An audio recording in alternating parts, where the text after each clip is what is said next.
What does it take to be a leading man? I'll tell you, in my opinion, the very first thing is you have to have a sense of humor about yourself, which is what Cary Grant had in abundance. I had a very funny moment with Cary. We were talking outside a hotel in Los Angeles when a woman came out. She suddenly saw me and said, "Michael Caine, I have been in Hollywood for 2 weeks. I'm just leaving, and you're the first film star I have seen. You're the only one." And then she turned to Cary Grant and said, "You never see film stars in Hollywood, do you?" And Cary said, "No, you don't." And he laughed. Good night. The first impression I had when I met him, I was knocked out. You know he's out there somewhere, but not where you're going to be. I was making a picture in Bristol in England, where he comes from.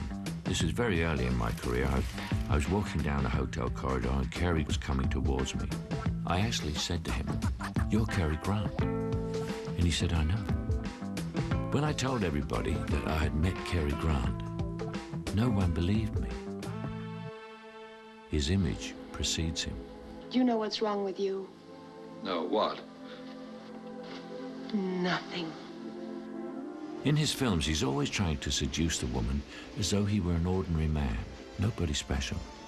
I know, I look vaguely familiar. Yes. Funny how I have that effect on people. It's something about my face. It's a nice face. He looked as though he was a bit shy to make the first move, but when he did make his move, it was with ease, even if it meant falling over something or doing clumsy things, just the way that you or I would do it. In other words, he was completely natural in his films. He had a common touch that showed us what an ordinary man can become. He reflected the people, and in him, we saw a friend. There's a part of us that wants to be Cary Grant, to emulate his style, to convey a sense of charm with as much ease as he did.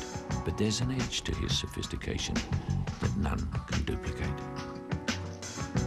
There's one scene that stands out to me in the Philadelphia Story. Done by Cary Grant in the context of the movie, it was very funny. Done by anybody else, and it would have been a brutal act against a woman. He was like a very beautiful girl who everybody thinks is dumb. We shouldn't get hung up on his looks. He never did. And his audience wanted him to be funny. They didn't want to see Cary Grant being serious. Of course, being funny is much more difficult, and unfortunately, you don't win Academy Awards for it. But don't let his image fool you. Cary was a serious actor. Pretty fast work. That's what you wanted, wasn't it? Skip it. You could have stopped me with one word, but no, you couldn't. You threw me at him. Listen, you chalked up another boyfriend, that's all. No harm done. I hate you. There's no occasion to. You're doing good work. Is that all you have to say to me? Dry your eyes, baby. It's out of character. He was so talented that he did what all great actors do. He made it look easy. Well, I like what I do. I enjoy my work. There aren't many men in the world who love their work as much as I do. I got to know him well when he had retired and I was working regularly in America. By that time, I had made a picture that he liked, Alfie. And even though he was a veteran of Hollywood and the movies, he never ever gave me any advice. He wasn't that kind of guy. By being Cary Grant, he made us all aware of what we could be. He gave every young man in the world a goal. He created millions of non-slobs, including me. It's great that we have television and DVDs and everything, because nowadays, nobody disappears forever or even at all. And maybe if Cary's movies were played a lot more back when we ran into that tourist in Los Angeles, she would have recognized that she was looking at one of the greatest film stars ever when she turned to Cary Grant.